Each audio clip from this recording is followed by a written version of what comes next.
Pierre Kropotkin, La morale anarchiste. L'histoire de la pensée humaine rappelle les oscillations du pendule, et ces oscillations durent déjà depuis des siècles. Après une longue période de sommeil, arrive à un moment le réveil. Alors la pensée s'affranchit des chaînes dont tous les intéressés, gouvernants, hommes de loi, clergés, l'avaient soigneusement entortillée. Elle les brise. Elle soumet à une critique sévère tout ce qu'on lui avait enseigné et met à nu le vide des préjugés religieux, politiques, légaux et sociaux au sein desquels elle avait végété. Elle lance la recherche dans des voies inconnues, enrichit notre savoir de découvertes imprévues. Elle crée des sciences nouvelles. Mais l'ennemi invétéré de la pensée, le gouvernant, l'homme de loi, le religieux, se relève bientôt de la défaite. Ils rassemblent peu à peu leurs forces disséminées, ils rajeunissent leur foi et leur code en les adaptant à quelques besoins nouveaux. En profitant de ce servilisme du caractère et de la pensée qu'ils avaient si bien cultivé eux-mêmes, profitant de la désorganisation momentanée de la société, exploitant le besoin de repos des uns, la soif de s'enrichir des autres, les espérances trompées des troisièmes, surtout les espérances trompées, ils se remettent doucement à leur œuvre en s'emparant d'abord de l'enfance par l'éducation. L'esprit de l'enfant est faible. Il est si facile de le soumettre par la terreur. C'est ce qu'ils font. Ils le rendent craintif et alors ils lui parlent des tourments de l'enfer. Ils font miroiter devant lui les souffrances de l'âme damnée, la vengeance d'un Dieu implacable. Un moment après, ils lui parleront des horreurs de la Révolution. Ils exploiteront un excès des révolutionnaires pour faire de l'enfant un ami de l'ordre.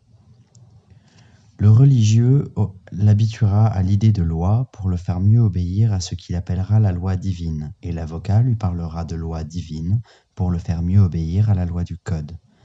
Et la pensée de la génération suivante prendra ce pli religieux, ce pli autoritaire et servile en même temps. Autorité et servilisme marchent toujours main dans la main. Cette habitude de soumission que nous ne connaissons que trop chez nos contemporains. Pendant ces périodes de sommeil, on discute rarement les questions de morale. Les pratiques religieuses, l'hypocrisie judiciaire en tiennent lieu. On ne critique pas, on se laisse mener par l'habitude, par l'indifférence. On ne se passionne ni pour ni contre la morale établie. On fait ce que l'on peut pour accommoder extérieurement ses actes à ce que l'on dit professer. Et le niveau moral de la société tombe de plus en plus. On arrive à la morale des Romains de la décadence, de l'Ancien Régime, de la fin du régime bourgeois. Tout ce qu'il y avait de bon, de grand, de généreux, d'indépendant chez l'homme s'émousse peu à peu, se rouille comme un couteau resté sans usage. Le mensonge devient vertu, la platitude un devoir. S'enrichir, jouir du moment, épuiser son intelligence, son ardeur, son énergie n'importe comment, devient le mot d'ordre des classes aisées, aussi bien que de la multitude des gens pauvres dont l'idéal est de paraître bourgeois. Alors la dépravation des gouvernants, du juge, du clergé et des classes plus ou moins aisées devient si révoltante que l'autre oscillation du pendule commence. La jeunesse s'affranchit peu à peu, elle jette les préjugés par-dessus bord, la critique revient. La pensée se réveille chez quelques-uns d'abord, mais insensiblement le réveil gagne le plus grand nombre. La poussée se fait, la révolution surgit. Et chaque fois, la question de la morale revient sur le tapis. Pourquoi suivrais-je les principes de cette morale hypocrite ? Se demande le cerveau qui s'affranchit des terreurs religieuses. Pourquoi n'importe quelle morale serait-elle obligatoire ? On cherche alors à se rendre compte de ce sentiment moral que l'on rencontre à chaque pas sans l'avoir expliqué et que l'on n'expliquera jamais tant qu'on le croira un privilège de la nature humaine, tant qu'on ne descendra pas jusqu'aux animaux, aux plantes, aux rochers pour le comprendre. On recherche cependant à se l'expliquer selon la science du moment. Et, faut-il le dire, plus on sape les bases de la morale établie, ou plutôt de l'hypocrisie qui en tient lieu, plus le niveau moral se relève dans la société. C'est à ces époques surtout, précisément quand on le critique et le nie, que le sentiment moral fait les progrès les plus rapides. C'est alors qu'il croît, s'élève, se raffine. On l'a vu au XVIIIe siècle. Dès 1723, Mandeville, L'auteur anonyme qui scandalisa l'Angleterre par sa fable des abeilles et les commentaires qu'il y ajouta, attaquait en face l'hypocrisie sociale connue sous le nom de morale. Il montrait comment les coutumes soi-disant morales ne sont qu'un masque hypocrite, comment les passions, que l'on croit maîtrisées par le code de morale courante, prennent au contraire une direction d'autant plus mauvaise à cause des restrictions même de ce code. Comme Fourier le fit plus tard, il demandait place libre aux passions, sans quoi elles dégénèrent en autant de vices. Et, payant en cela un tribut au manque de connaissances zoologiques de son temps, c'est-à-dire oubliant la morale des animaux, il expliquait l'origine des idées morales de l'humanité par la flatterie intéressée des parents et des classes dirigeantes. On connaît la critique vigoureuse des idées morales faite plus tard par les philosophes écossais et les encyclopédistes. On connaît les anarchistes de 1793 et l'on sait chez qui l'on trouve le plus haut développement du sentiment moral. Chez les légistes, les patriotes, les jacobins qui chantaient l'obligation et la sanction morale par l'être suprême, ou chez les athéistes hébertistes qui niaient, comme l'a fait récemment Guillot, et l'obligation et la sanction de la morale. Pourquoi serais-je moral ? Voilà donc la question que se posèrent les rationalistes du XIIe siècle, les philosophes du XVIe siècle, les philosophes et les révolutionnaires du XVIIIe siècle. Plus tard, cette question revint de nouveau chez les utilitariens anglais, Bentham et Mill, chez les matérialistes allemands tels que Büchner, chez les nihilistes russes des années 1860 et 1870. Chez ce jeune fondateur de l'éthique anarchiste, la science de la morale des sociétés, Guillot, mort malheureusement trop tôt. Voilà enfin la question que se posent en ce moment les jeunes anarchistes français. Pourquoi, en effet ? Il y a 30 ans, cette même question passionna la jeunesse russe. « Je serais immoral », venait dire un jeune nihiliste à son ami, traduisant en un acte quelconque les pensées qui le tourmentaient. « Je serais immoral, et pourquoi ne le serais-je pas ? Parce que la Bible le veut ? Mais la Bible n'est qu'une collection de traditions babyloniennes et judaïques, traditions collectionnées comme le furent les chants d'Homère ou comme on le fait encore pour les chants basques ou les légendes mongoles. Dois-je donc revenir à l'état d'esprit des peuples à demi barbares de l'Orient ? Le serais-je parce que Kant me parle d'un catégorique impératif, d'un ordre mystérieux qui me vient du fond de moi-même et qui m'ordonne d'être moral ? Mais pourquoi ce catégorique impératif aurait-il plus de droit sur mes actes que cet autre impératif qui, de temps en temps, me donnera l'ordre de me saouler ? Un mot, rien qu'un mot, tout comme celui de providence ou de destin, inventé pour couvrir notre ignorance. Ou bien serais-je moral pour faire plaisir à Bentham, qui veut me faire croire que je serais plus heureux si je me noie pour sauver un passant tombé dans la rivière que si je le regarde se noyer ? Ou bien encore parce que mon éducation est telle, parce que ma mère m'a enseigné la morale. Mais alors devrais-je aussi m'agenouiller devant la peinture d'un Christ ou d'une Madone, respecter le roi ou l'empereur, m'incliner devant le juge que je sais être un coquin, seulement parce que ma mère, nos mères à nous tous, très bonnes mais très ignorantes, nous ont enseigné un tas de bêtises. Préjugés comme tout le reste, je travaillerai à m'en défaire. S'il me répugne d'être immoral, je me forcerai de l'être. Comme, adolescent, je me forçais à ne pas craindre l'obscurité, le cimetière, les fantômes et les morts dont on m'avait inspiré la crainte. Je le ferai pour briser une arme exploitée par les religions. Je le ferai enfin, ne serait-ce que pour protester contre l'hypocrisie que l'on prétend nous imposer au nom d'un mot auquel on a donné le nom de moralité. Voilà le raisonnement que la jeunesse russe se faisait au moment où elle rompait avec les préjugés du vieux monde et arborait ce drapeau du nihilisme, ou plutôt de la philosophie anarchiste. Ne se courber devant aucune autorité, si respectée qu'elle soit. N'accepter aucun principe tant qu'il n'est pas établi par la raison. Faut-il ajouter qu'après avoir jeté au panier l'enseignement moral de leur père et brûlé tous les systèmes de morale, la jeunesse nihiliste a développé dans son sein un noyau de coutumes morales infiniment supérieur à tout ce que leur père avait jamais pratiqué sous la tutelle de l'évangile, de la conscience, du catégorique impératif ou de l'intérêt bien compris des utilitaires. Mais avant de répondre à cette question, pourquoi serais-je moral ? Voyons d'abord si la question même est bien posée. Analysons les motifs des actes humains. Lorsque nos aïeux voulaient se rendre compte de ce qui pousse l'homme à agir d'une façon ou d'une autre, ils y arrivaient d'une façon bien simple. On peut voir jusqu'à présent des images catholiques qui représentent leur explication. Un homme marche à travers champs et, sans s'en douter le moins du monde, il porte un ange sur son épaule gauche et un ange sur son épaule droite. Le diable le pousse à faire le mal. L'ange cherche à l'en retenir, et si l'ange a eu le dessus, et l'homme est resté vertueux, 3 autres anges s'emparent de lui et l'emportent vers les cieux. Tout s'explique ainsi à merveille. Nos vieilles bonnes d'enfants, bien renseignées sur ce chapitre, vous diront qu'il ne faut jamais mettre un enfant au lit sans déboutonner le col de sa chemise. Il faut laisser ouverte à la base du cou une place bien chaude où l'ange gardien puisse se capitonner.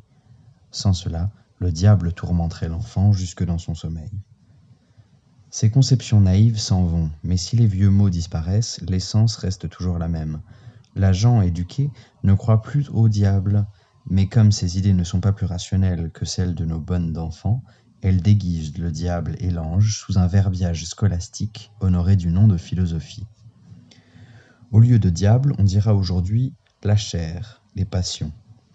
L'ange sera remplacé par les mots conscience ou âme, reflet de la pensée d'un Dieu créateur ou du grand architecte, comme disent les francs-maçons.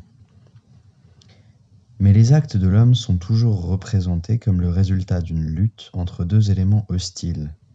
Et toujours l'homme est considéré d'autant plus vertueux que l'un de ces 2 éléments, l'âme ou la conscience, aura remporté plus de victoires sur l'autre élément, la chair ou les passions. On comprend facilement l'étonnement de nos grands-pères lorsque les philosophes anglais, et plus tard les encyclopédistes, vinrent affirmer, contrairement à ces conceptions primitives, que le diable et l'ange n'ont rien à voir dans les actions humaines, mais que toutes les actions de l'homme, bonnes ou mauvaises, utiles ou nuisibles, dérivent d'un seul motif, la recherche du plaisir. Toute la confrérie religieuse et surtout la tribu nombreuse des pharisiens crièrent à l'immoralité. On couvrit les penseurs d'invectives et on les excommunia.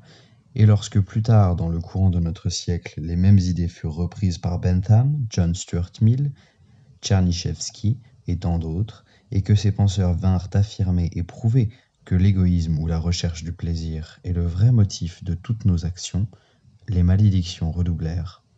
On fit contre leurs livres la conspiration du silence, on en traita les auteurs d'ignards. Et cependant, que peut-il y avoir de plus vrai que cette affirmation ? Voilà un homme qui enlève le dernier morceau de pain à l'enfant. Tout le monde s'accorde à dire qu'il est un affreux égoïste, qu'il est guidé exclusivement par l'amour de soi-même. Mais voici un autre homme, que l'on s'accorde à reconnaître vertueux. Il partage son dernier morceau de pain avec celui qui a faim, il ôte son vêtement pour le donner à celui qui a froid, et les moralistes, parlant toujours le jargon religieux, s'empressent de dire que cet homme pousse l'amour du prochain jusqu'à l'abnégation de soi-même, qu'il obéit à une passion tout autre que celle de l'égoïste. Et cependant, en y réfléchissant un peu, on découvre bien vite que, si différentes que soient les 2 actions comme résultat pour l'humanité, le mobile a toujours été le même. C'est la recherche du plaisir. Si l'homme qui donne sa dernière chemise n'y trouvait pas de plaisir, il ne le ferait pas. S'il trouvait plaisir à enlever le pain à l'enfant, il le ferait. Mais cela lui répugne. Il trouve plaisir à donner son pain, et il le donne. S'il n'y avait pas inconvénient à créer de la confusion en employant des mots qui ont une signification établie pour leur donner un sens nouveau, on dirait que l'un et l'autre agissent sous l'impulsion de leur égoïsme. D'aucuns l'ont dit réellement afin de mieux faire ressortir la pensée, de préciser l'idée en la présentant sous une forme qui frappe l'imagination, et de détruire en même temps la légende qui consiste à dire que ces 2 actes ont 2 motifs différents. Ils ont le même motif de rechercher le plaisir ou bien d'éviter une peine, ce qui revient au même. Prenez le dernier des coquins, un tiers qui massacre 35 000 Parisiens. Prenez l'assassin qui égorge toute une famille pour se vautrer dans la débauche. Ils le font parce que, en ce moment, le désir de gloire ou bien celui de l'argent prime chez eux tous les autres désirs. La pitié, la compassion même sont éteintes en ce moment par cet autre désir, cette autre soif. Ils agissent presque en automate pour satisfaire un besoin de leur nature.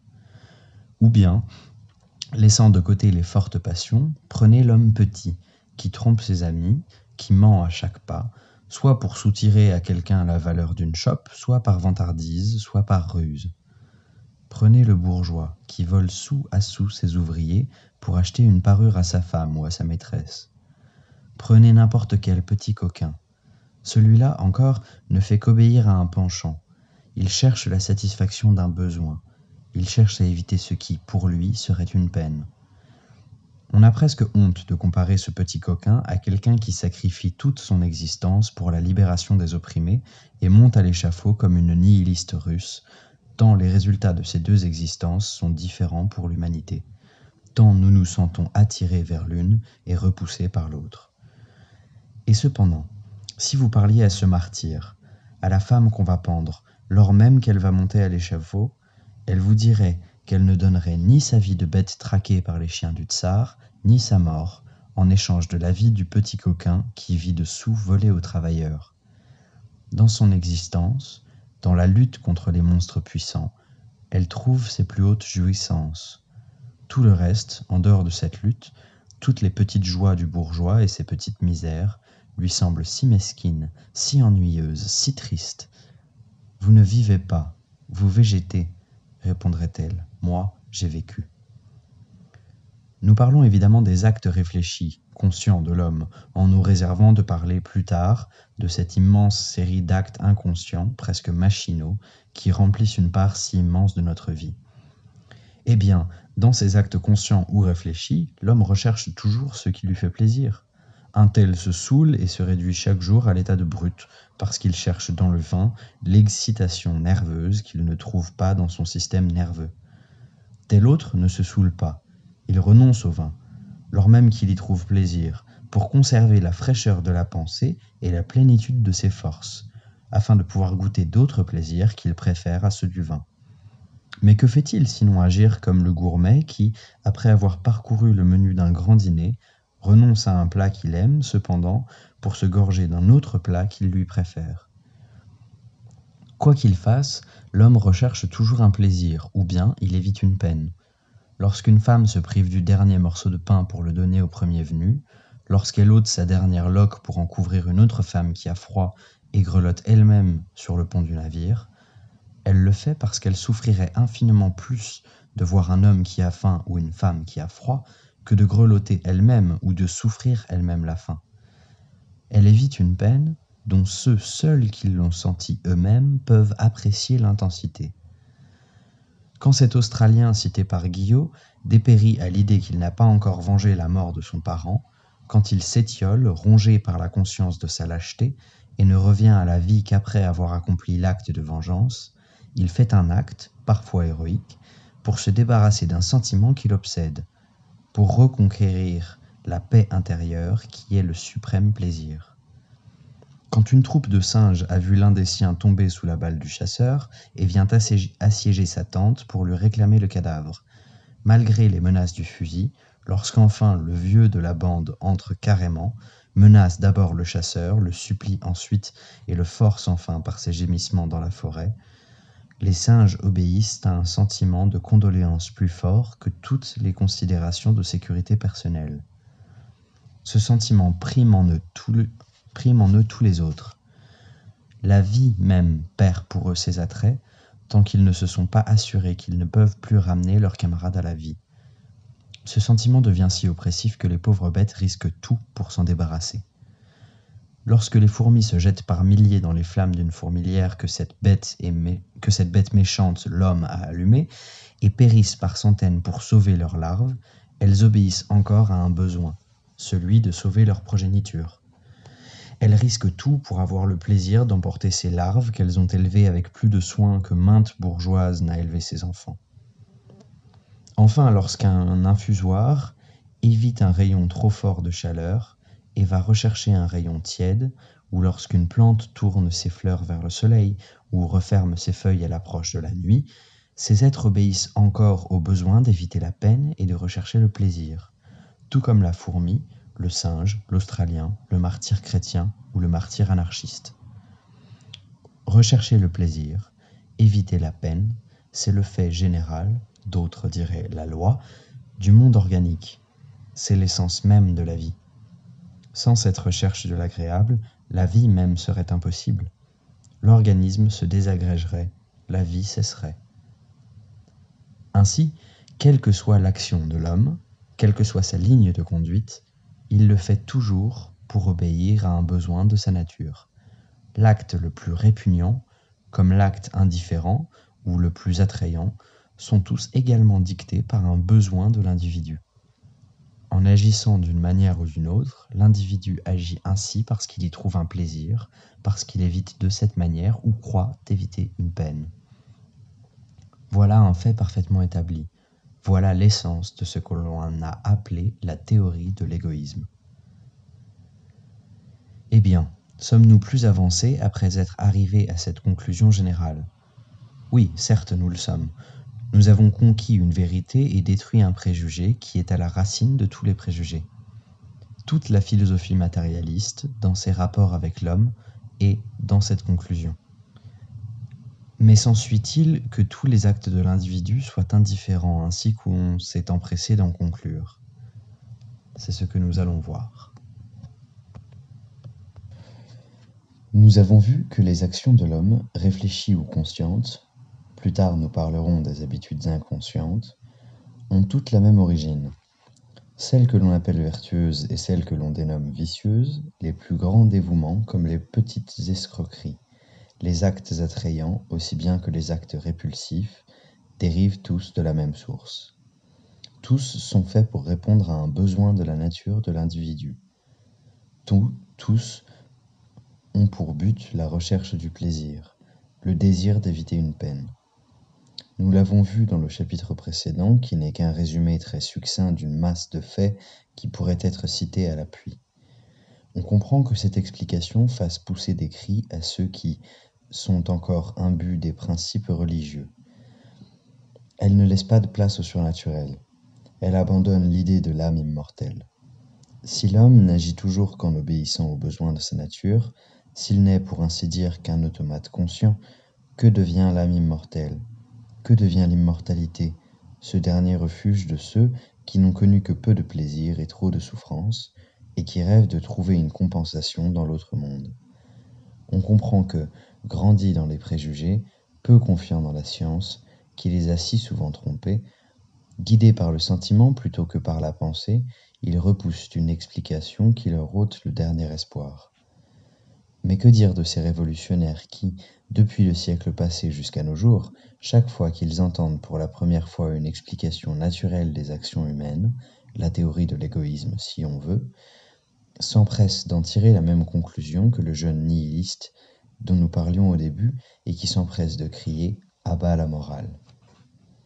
Que dire de ceux qui, après s'être persuadés que l'homme n'agit d'une manière ou d'une autre que pour répondre à un besoin de sa nature, s'empresse d'en conclure que tous les actes sont indifférents, qu'il n'y a plus ni bien ni mal, que sauver, au risque de sa vie, un homme qui se noie, ou le noyer pour s'emparer de sa montre, sont deux actes qui se valent, que le martyr mourant sur l'échafaud pour avoir travaillé à affranchir l'humanité, et le petit coquin volant ses camarades, se valent l'un et l'autre, puisque tous les deux cherchent à s'en procurer un plaisir. Si encore ils ajoutaient qu'il ne doit y avoir ni bonne ni mauvaise odeur, ni parfum de la rose, ni puanteur de l'assa fétida, parce que l'un et l'autre ne sont que des vibrations de molécules, qu'il n'y a ni bon ni mauvais goût, parce que l'amertume de la quinine et la douceur d'une goyave ne sont encore que des vibrations moléculaires, qu'il n'y a ni beauté ni laideur physique, ni intelligence ni imbécilité, parce que beauté et laideur, intelligence ou imbécilité, ne sont encore que des résultats de vibrations chimiques et physiques s'opérant dans les cellules de l'organisme. S'ils ajoutaient cela, on pourrait encore dire qu'ils radotent, mais qu'ils ont au moins la logique du fou. Mais puisqu'ils ne le disent pas, que pouvons-nous en conclure? Notre réponse est simple.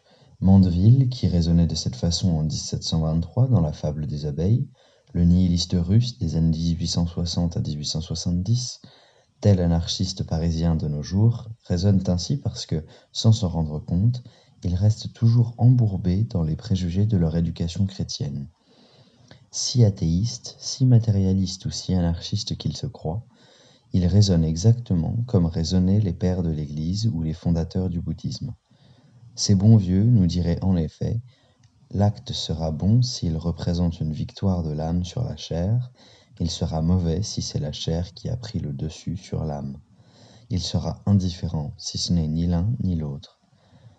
Il n'y a que cela pour juger si l'acte est bon ou mauvais. Et nos jeunes amis de répéter après les pères chrétiens et bouddhistes: il n'y a que cela pour juger si l'acte est bon ou mauvais.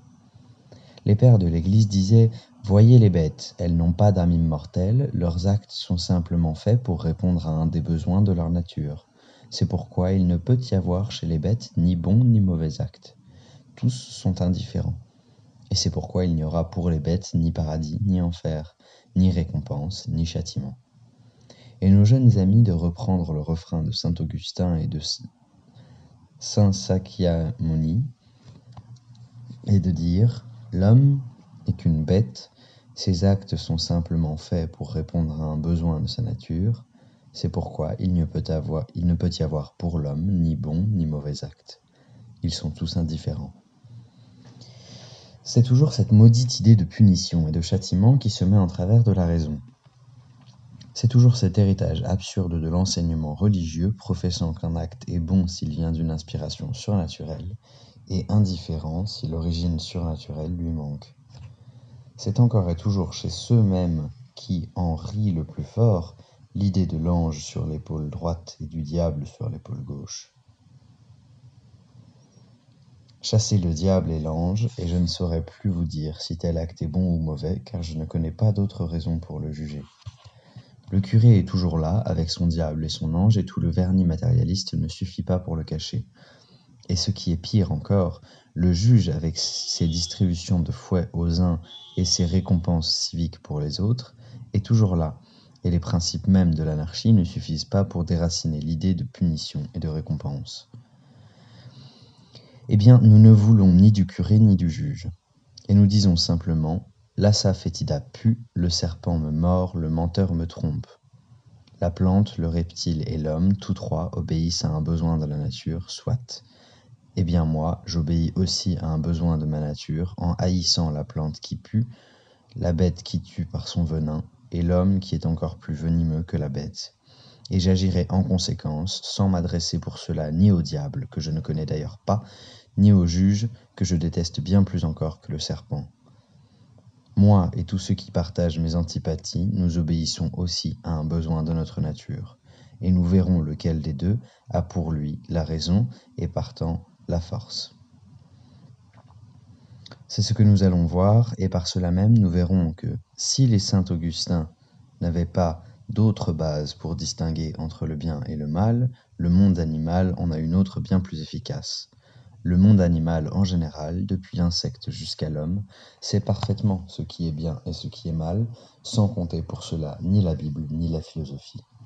Et s'il en est ainsi, la cause en est encore dans les besoins de leur nature, dans la préservation de la race et, partant dans la plus grande somme possible de bonheur pour chaque individu.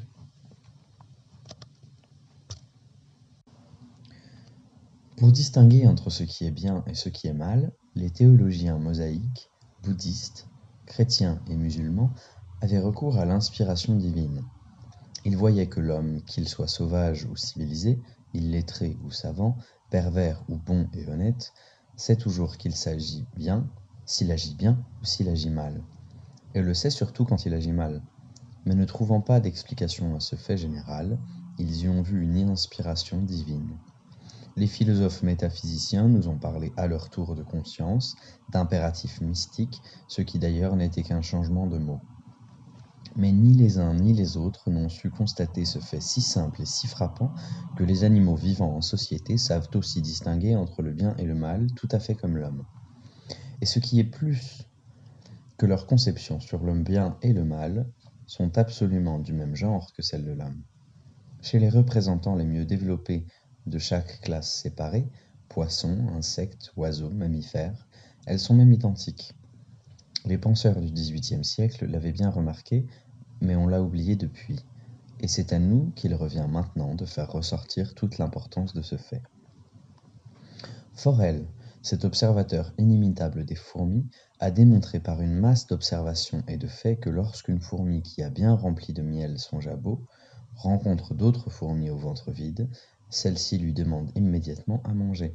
Et parmi ces petits insectes, c'est un devoir pour la fourmi rassasiée de dégorger le miel afin que les amis qui ont faim puissent s'en rassasier à leur tour. Demandez aux fourmis s'il serait bien de refuser la nourriture aux autres fourmis de la même fourmilière quand on a eu sa part. Elles vous répondront, par des actes qu'il est impossible de ne pas comprendre, que ce serait très mal. Une fourmi aussi égoïste serait traitée plus durement que des ennemis d'une autre espèce. Si cela arrivait pendant un combat entre deux espèces différentes, on abandonnerait la lutte pour s'acharner contre cet égoïste. Ce fait est démontré par des expériences qui ne laissent aucun doute. Ou bien, demandez aux moineaux qui habitent votre jardin s'il est bien de ne pas avertir toute la petite société que vous avez jeté quelques miettes de pain dans le jardin, afin que tous puissent participer au repas. Demandez-leur si tel friquet a bien agi en volant au nid de son voisin les brins de paille que celui-ci avait ramassés et que le pillard ne veut pas se donner la peine de ramasser lui-même. Et les moineaux vous répondront que c'est très mal, en se jetant tous sur le voleur et en le poursuivant à coups de bec. Demandez encore aux marmottes si c'est bien de refuser l'accès de son magasin souterrain aux autres marmottes de la même colonie, et elles vous répondront que c'est très mal, en faisant toutes sortes de chicanes à l'avare.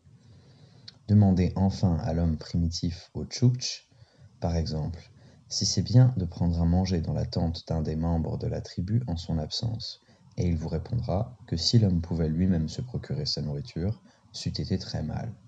Mais s'il était fatigué ou dans le besoin, il devait prendre la nourriture là où il la trouvait. Mais que dans ce cas, il eût bien fait de laisser son bonnet ou son couteau, ou bien même un bout de ficelle avec un nœud, afin que le chasseur absent puisse savoir en rentrant qu'il a eu la visite d'un ami et non d'un maraudeur. Cette précaution lui eût évité les soucis que lui donnerait la présence possible d'un maraudeur aux environs de sa tente. Des milliers de faits semblables pourraient être cités. Des livres entiers pourraient être écrits pour montrer combien les conceptions du bien et du mal sont identiques chez l'homme et chez les animaux. La fourmi, l'oiseau, la marmotte et le tchouktch sauvage n'ont lu ni Kant ni les saints-pères, ni même Moïse. Et cependant, tous ont la même idée du bien et du mal. Et si vous réfléchissez un moment sur ce qu'il y a au fond de cette idée, vous verrez sur le champ que ce qui est réputé bon chez les fourmis, les marmottes et les moralistes chrétiens ou athées, c'est ce qui est utile pour la préservation de la race, et ce qui est réputé mauvais, c'est ce qui lui est nuisible. Non pas pour l'individu, comme disaient Bentham et Mill, mais bel et bien pour la race entière. L'idée du bien et du mal n'a ainsi rien à voir avec la religion ou la conscience mystérieuse. C'est un besoin naturel de race animale. Et quand les fondateurs des religions, les philosophes et les moralistes, nous parlent d'entités divines ou métaphysiques, ils ne font que ressasser ce que chaque fourmi, chaque moineau pratique dans leur petite société. Est-ce utile à la société? Alors c'est bon. Est-ce nuisible? Alors c'est mauvais.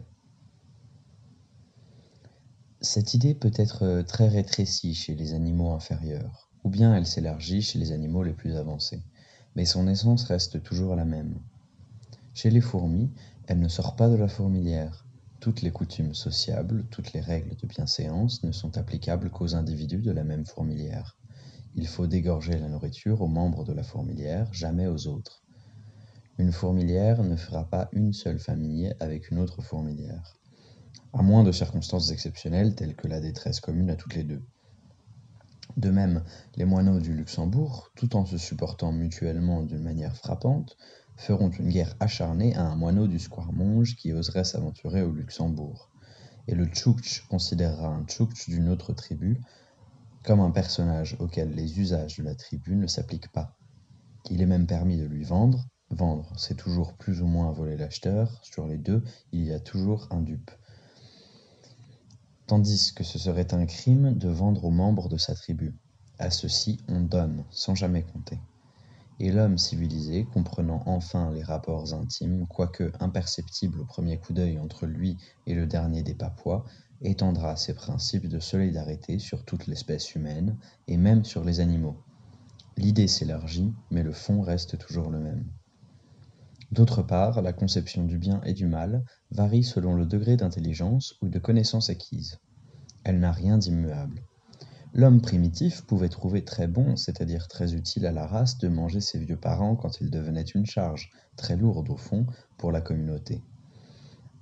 Il pouvait aussi trouver bon, c'est-à-dire toujours utile pour la communauté, de tuer ses enfants nouveau-nés et d'en garder que 2 ou 3 par famille afin que la mère pût les allaiter jusqu'à l'âge de 3 ans et leur prodiguer sa tendresse. Aujourd'hui, les idées ont changé, mais les moyens de subsistance ne sont plus ce qu'ils étaient dans l'âge de pierre. L'homme civilisé n'est pas dans la position de la famille sauvage qui avait à choisir entre 2 maux, ou bien manger les vieux parents, ou bien se nourrir tous insuffisamment et bientôt se trouver réduit à ne plus pouvoir nourrir ni les vieux parents, ni la jeune famille. Il faut bien se transporter dans ces âges que nous pouvons à peine évoquer dans notre esprit pour comprendre que, dans les circonstances d'alors, l'homme demi-sauvage pouvait raisonner assez juste. Les raisonnements peuvent changer. L'appréciation de ce qui est utile ou nuisible à la race change, mais le fond reste immuable. Et si l'on voulait mettre toute cette philosophie du règne animal en une seule phrase, on verrait que fourmis, oiseaux, marmottes et hommes sont d'accord sur un point. Les chrétiens disaient « Ne fais pas aux autres ce que tu ne veux pas qu'on te fasse à toi », et ils ajoutaient « Sinon tu seras expédié en enfer ». La moralité qui se dégage de l'observation de tout l'ensemble du règne animal, supérieure de beaucoup à la précédente, peut se résumer ainsi. Fais aux autres ce que tu voudrais qu'ils te fassent dans les mêmes circonstances. Et elle ajoute, remarque bien que ce n'est qu'un conseil, mais ce conseil est le fruit d'une longue expérience de la vie des animaux en société, et chez l'immense masse des animaux vivant en société, l'homme y compris, agir selon ce principe a passé à l'état d'habitude.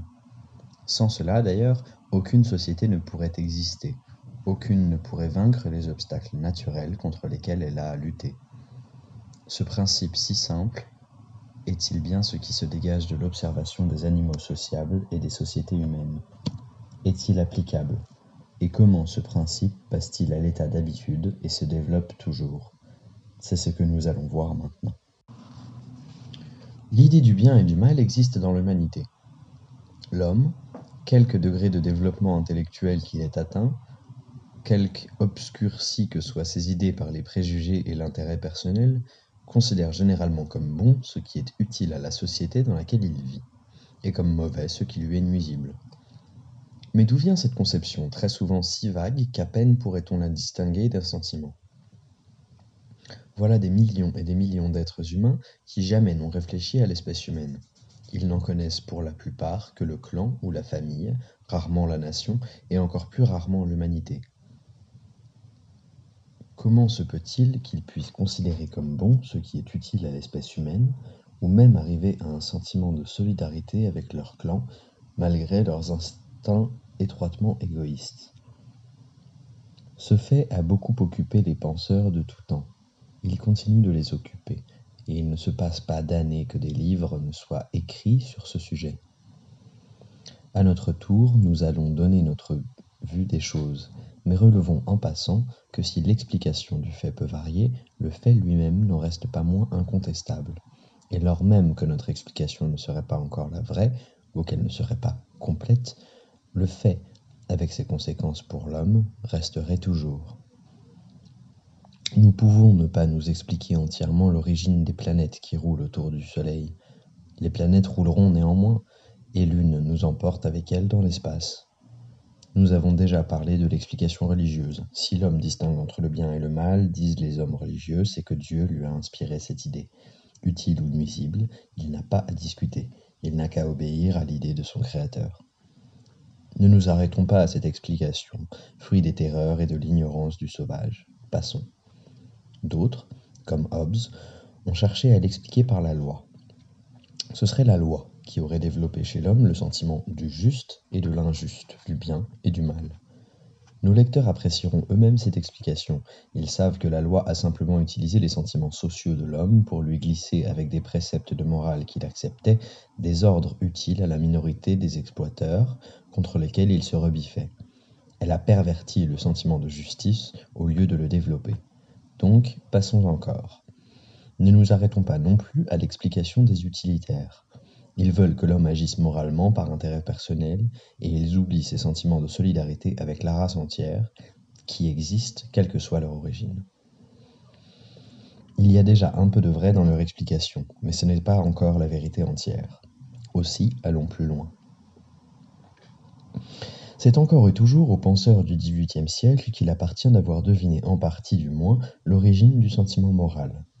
Dans un livre superbe autour duquel la prêtraille a fait le silence et qui est en effet peu connu de la plupart des penseurs, même anti-religieux, Adam Smith a mis le doigt sur la vraie origine du sentiment moral. Il ne va pas le chercher dans des sentiments religieux ou mystiques. Il le trouve dans le simple sentiment de sympathie. Vous voyez qu'un homme bat un enfant. Vous savez que l'enfant battu souffre. Votre imagination vous fait ressentir vous-même le mal qu'on lui inflige, ou bien ses pleurs, sa petite face souffrante vous le disent. Et si vous n'êtes pas un lâche, vous vous jetez sur l'homme qui bat l'enfant, vous arrachez celui-ci à la brute. Cet exemple, à lui seul, explique presque tous les sentiments moraux. Plus votre imagination est puissante, mieux vous pourrez vous imaginer ce que sent un être que l'on fait souffrir, et plus intense, plus délicat sera votre sentiment moral. Plus vous êtes entraîné à vous substituer à cet autre individu, et plus vous ressentirez le mal qu'on lui fait, l'injure qui lui a été adressée, l'injustice dont il a été victime, et plus vous serez poussé à agir pour empêcher le mal, l'injure ou l'injustice.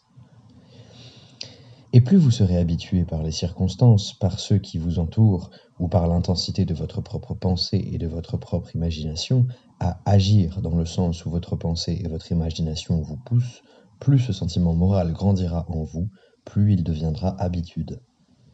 C'est là ce qu'Adam Smith développe avec un luxe d'exemples. Il était jeune lorsqu'il écrivit ce livre, infiniment supérieur à son œuvre sénile, l'économie politique.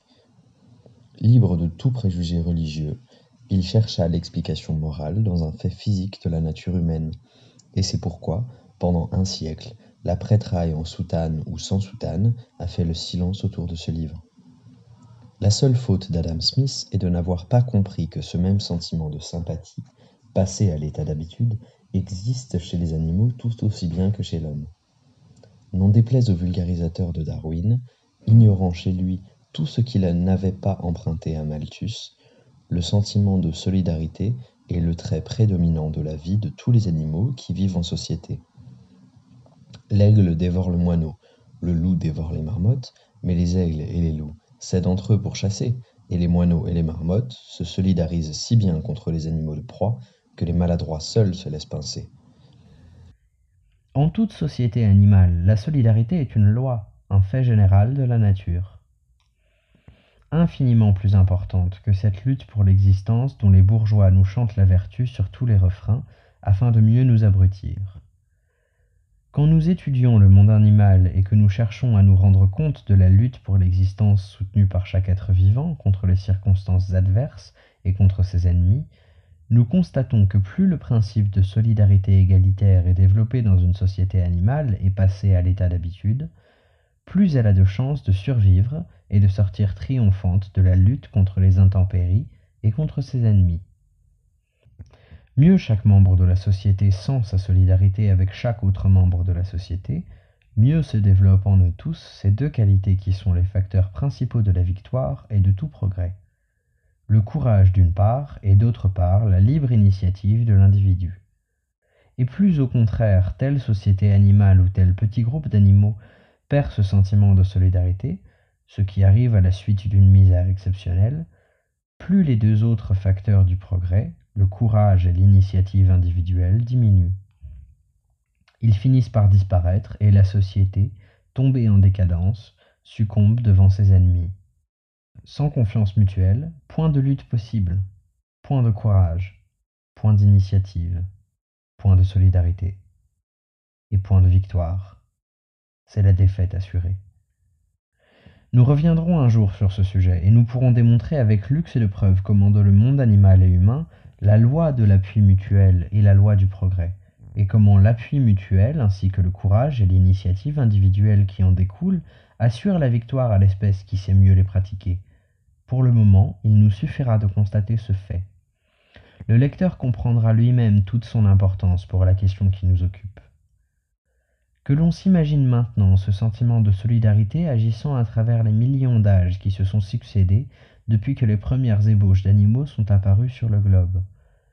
Que l'on s'imagine comment ce sentiment peu à peu devenait habitude et se transmettait par l'hérédité, depuis l'organisme microscopique le plus simple jusqu'à ses descendants, les insectes, les reptiles, les mammifères et l'homme.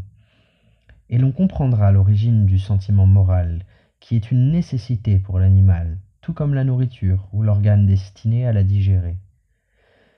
Voilà, sans remonter encore plus haut, car ici il nous faudrait parler des animaux compliqués, issus de colonies de petits êtres extrêmement simples, l'origine du sentiment moral. Nous avons dû être extrêmement courts pour faire rentrer cette grande question dans l'espace de quelques petites pages, mais cela suffit déjà pour voir qu'il n'y a là rien de mystique ni de sentimental.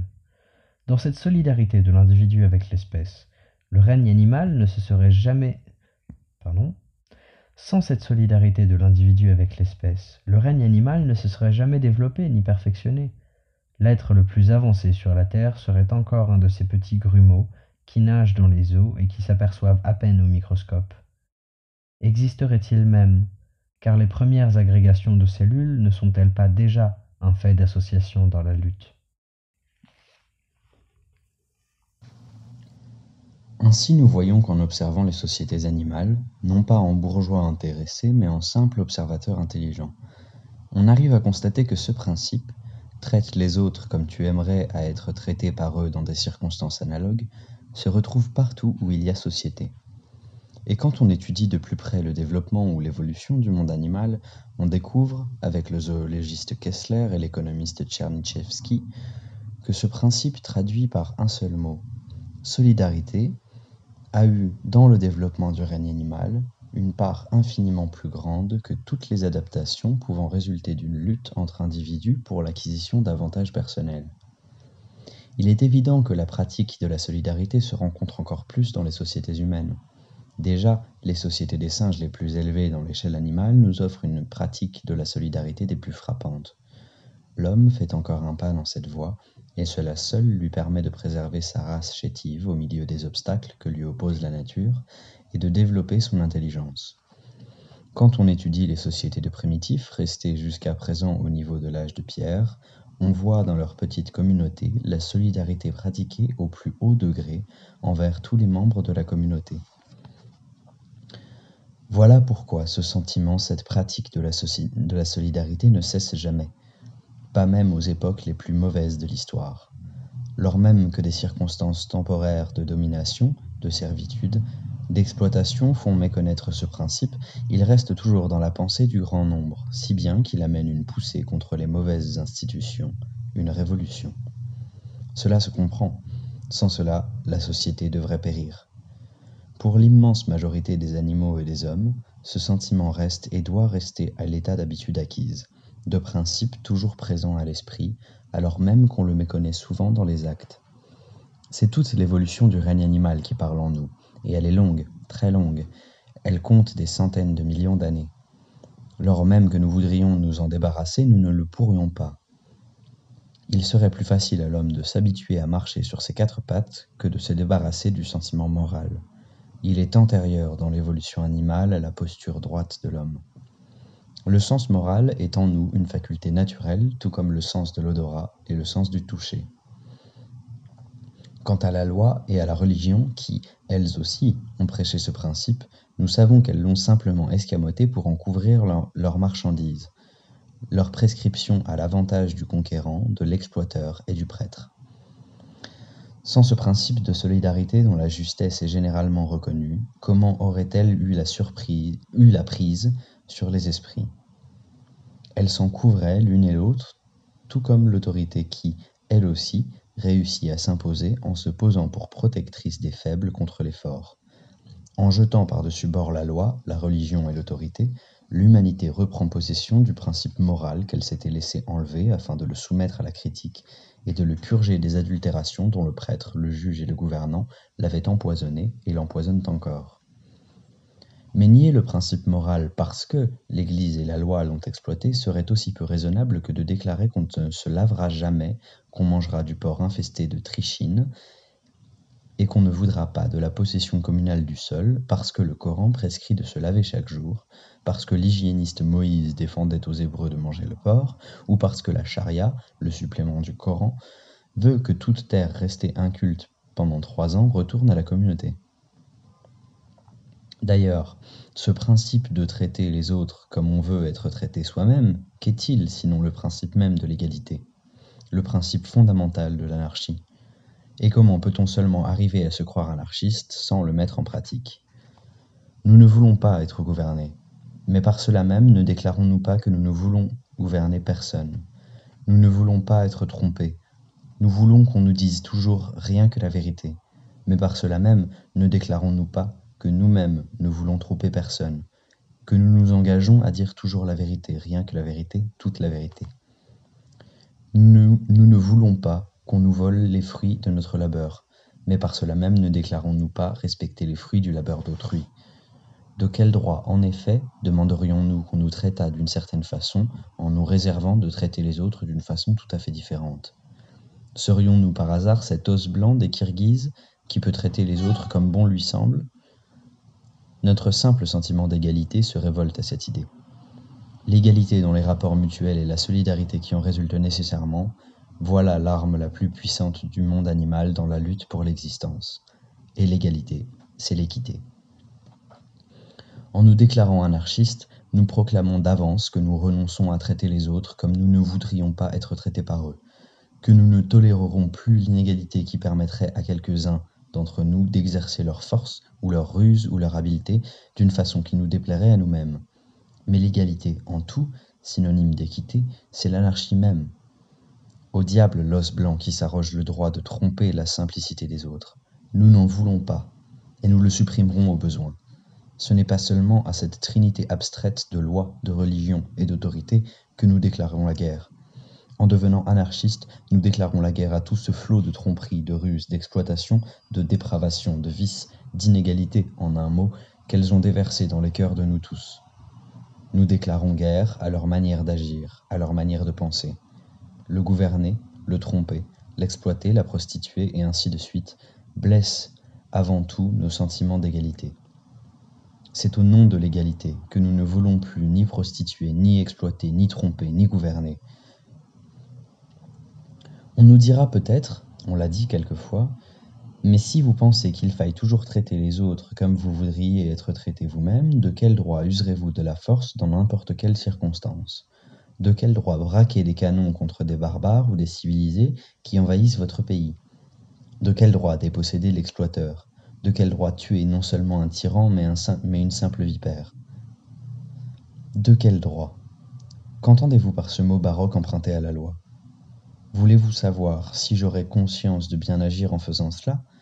Si ceux que j'estime trouveront que j'ai bien fait? Est-ce cela que vous demandez? En ce cas, notre réponse est simple. Certainement oui. Parce que nous demandons qu'on nous tue, nous, comme des bêtes venimeuses, si nous allons faire une invasion aux Tonkin ou chez des Zoulous qui ne nous ont jamais fait aucun mal. Nous disons à nos fils, à nos amis, tue-moi si je me mets jamais du parti de l'invasion. Certainement oui, parce que nous demandons qu'on nous dépossède, nous, si un jour, mentant à nos principes, nous nous emparons d'un héritage, serait-il tombé du ciel, pour l'employer à l'exploitation des autres? Certainement oui, parce que tout homme de cœur demande à l'avance qu'on le tue si jamais il devient vipère, qu'on lui plonge le poignard dans le cœur si jamais il prend la place d'un tyran détrôné.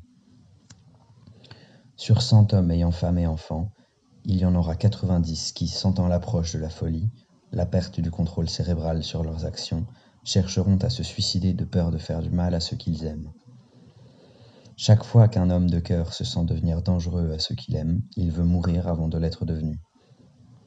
Un jour, à Irkoutsk, un docteur polonais et un photographe sont mordus par un petit chien enragé. Le photographe se brûle la plaie au fer rouge, le médecin se borne à la cautériser. Il est jeune, beau, débordant de vie, Il venait de sortir du bagne auquel le gouvernement l'avait condamné pour son dévouement à la cause du peuple. Fort de son savoir et surtout de son intelligence, il faisait des cures merveilleuses. Les malades l'adoraient. 6 semaines plus tard, il s'aperçoit que le bras mordu commence à enfler. Docteur lui-même, il ne pouvait s'y méprendre. C'était la rage qui venait. Il court chez un ami docteur et exilé comme lui. « Vite, je t'en prie, de la strychnine. »« Tu vois ce bras, tu sais ce que c'est. Dans 1 heure ou moins, je serai pris de rage. Je chercherai à te mordre, toi et les amis. Ne perds pas de temps. De la strychnine, il faut mourir. » Il se sentait devenir vipère. Il demandait qu'on le tuât. L'ami hésita, il voulut essayer un traitement antirabique. À 2, avec une femme courageuse, ils se mirent à le soigner. Et 2 heures après, le docteur, écumant, se jetait sur eux, cherchant à les mordre. Puis il revenait à soi, réclamait la strychnine, et rageait de nouveau. Il mourut en d'affreuses convulsions. Que de faits semblables ne pourrions-nous pas citer, basés sur notre expérience? L'homme de cœur préfère mourir que de devenir la cause de maux pour les autres, et c'est pourquoi il aura conscience de bien faire, et l'approbation de ceux qui l'estiment le suivra s'il tue la vipère ou le tyran. Perovskaya et ses amis ont tué le tsar russe, et l'humanité entière, malgré sa répugnance du sang versé, malgré ses sympathies pour un qui avait laissé libérer les serfs, leur a reconnu ce droit. Pourquoi? Non pas qu'elle ait reconnu l'acte utile, les 3/4 en doutent encore, mais parce qu'elle a senti que pour tout l'or du monde, Perovskaya et ses amis n'auraient pas consenti à devenir tyrans à leur tour. Ceux mêmes qui ignorent le drame en entier sont assurés néanmoins que ce n'était pas là une bravade de jeunes gens, un crime de palais, ni la recherche du pouvoir. C'était la haine de la tyrannie jusqu'au mépris de soi-même, jusqu'à la mort. Ceux-là, s'est-on dit, avaient conquis le droit de tuer. Et comme on s'est dit de Louise Michel, elle avait le droit de piller, ou encore, eux, ils avaient le droit de voler, en parlant de ces terroristes qui vivaient de pain sec et qui volaient 1 million ou 2 au trésor de Kitchinev, en prenant, au risque de périr eux-mêmes, toutes les précautions possibles pour dégager la responsabilité de la sentinelle qui gardait la caisse, baïonnette au canon. Ce droit d'user de la force, l'humanité ne le refuse jamais à ceux qui l'ont conquis. Que ce droit soit usé sur les barricades ou dans l'ombre d'un carrefour, mais pour que tel acte produise une impression profonde sur les esprits, il faut conquérir ce droit. Sans cela, l'acte, utile ou non, resterait un simple fait brutal, sans importance pour le progrès des idées. On n'y verrait qu'un déplacement de force, une simple substitution d'exploiteur à un autre exploiteur. Jusqu'à présent, nous avons toujours parlé des actions conscientes, réfléchies de l'homme, de celles que nous faisons en nous en rendant compte. Mais à côté de la vie consciente, nous avons la vie inconsciente, infiniment plus vaste et trop ignorée autrefois. Cependant, il suffit d'observer la manière dont nous nous habillons le matin, en nous efforçant de boutonner un bouton que nous savons avoir perdu la veille, ou portant la main pour saisir un objet que nous avons déplacé nous-mêmes, pour avoir une idée de cette vie inconsciente et concevoir la part immense qu'elle joue dans notre existence. Les 3/4 de nos rapports avec les autres sont faits de cette vie inconsciente. Notre manière de parler, de sourire ou de froncer les sourcils, de nous emporter dans la discussion ou de rester calme, tout cela, nous le faisons sans nous en rendre compte, par simple habitude, soit hérité de nos ancêtres humains ou préhumains, voyez seulement la ressemblance de l'expression de l'homme et de l'animal quand l'un et l'autre se fâchent, ou bien acquise, consciemment ou inconsciemment. Notre manière d'agir envers les autres passe ainsi à l'état d'habitude.